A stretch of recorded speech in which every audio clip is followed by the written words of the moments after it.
사무엘하 16장은 다윗의 도피 과정에서 만난 사람들을 다룹니다. 오늘 본문 앞부분은 다윗이 도피했던 여정과 그 가운데 만났던 두 사람을 우리에게 알려줍니다. 도피 중에 다윗을 찾아온 첫 번째 손님은 무비보셋의 종 시바였습니다. 시바는 안장지은 두 나귀에 음식을 실어 다윗을 맞이했습니다. 다윗은 내가 무슨 뜻으로 이것을 가져왔냐고 묻습니다. 시바는 나귀는 왕의 가족들이 타게 하고 떡과 과일은 청년들이 먹게 하고 포도주는 들에서 피곤한 자들에게 마시게 하려 가져왔다고 답합니다. 다윗이 너의 주인 무비보셋은 지금 어디 있냐고 묻자 시바는 무비보셋이 예루살렘에 있으며 이스라엘 족속이 오늘 내 아버지의 나라를 내게 돌리리라고 말하였다고 보고합니다. 다윗은 이런 시바의 말만 듣고 사실 여부를 확인하지도 않고 무비보셋에게 있는 것이 다 내 것이니라 라고 선포합니다. 5절은 다윗을 찾아온 게라의 아들 시므이를 알려줍니다. 시므이는 다윗을 저주했습니다. 심지어 다윗과 다윗의 신하들을 향하여 돌까지 던집니다. 시므이는 사울의 족속의 모든 피를 여호와께서 다윗에게 돌리셨다고 말합니다. 그래서 다윗이 왕이 되긴 되었지만 하나님은 다윗의 아들 압살롬에게 왕위를 넘기셨다고 하면서 다윗 스스로 화를 자초하였다고 외쳤습니다. 비록 도망치는 중이지만 다윗 주변에는 다윗의 용병들, 즉 용사들이 여전히 함께하고 있었습니다.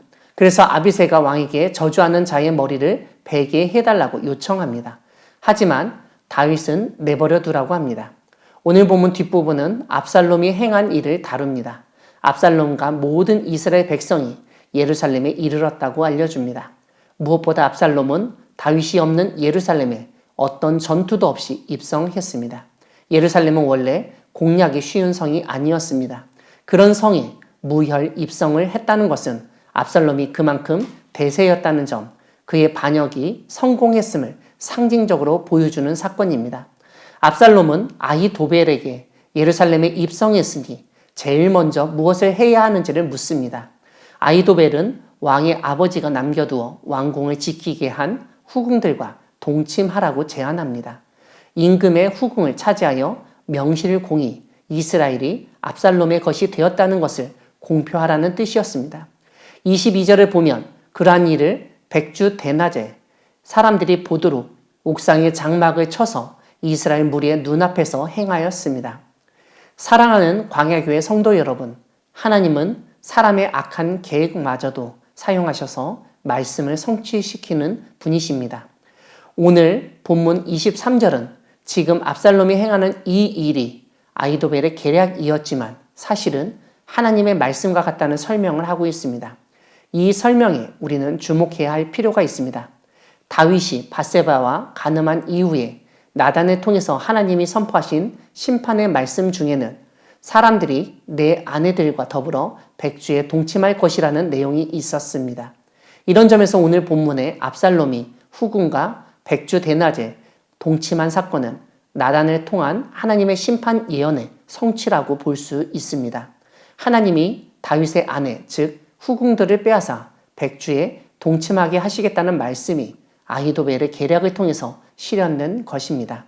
이처럼 하나님은 우리가 생각하지도 못하는 방식으로 일을 진행하시고 하나님의 뜻을 이루시는 분이십니다. 무엇보다 후궁들이 성적으로 유린당하는 장면을 통하여 하나님은 이 세상 권력의 야만성, 폭력성을 드러내신 것입니다. 이러한 사건을 통해서 우리는 하나님이 사람의 욕망과 간교한 계획까지도 사용하셔서 일하신다는 사실을 깨닫게 됩니다. 우리는 하나님은 선하시고 신실하시고 정의로우신 분이시니까 그런 사람만 사용하신다고 생각하기 쉽습니다. 하지만 하나님은 이 세상 만물을 창조하신 분이시고 악인이나 선인이나 동일하게 다스리시고 사용하실 수 있는 분이십니다. 우리가 생각할 때 압살롬이나 아히도벨 같은 사람을 사용하지 않으시는 것이 하나님의 명예에도 좋고 당연하다고 여길 수 있습니다. 하지만 하나님은 우리가 사악하고 권력욕에 빠져있다고 판단하는 사람도 사용하실 수 있는 분이시라는 사실을 오늘 본문이 알려줍니다. 하나님이 악한 분이셔서 그런 것이 아니라 인간의 악한 본성과 악한 계획까지도 사용하실 수 있는 분이심을 깨우치는 말씀입니다. 하나님은 우리의 생각 너머에서 일하시는 분이십니다.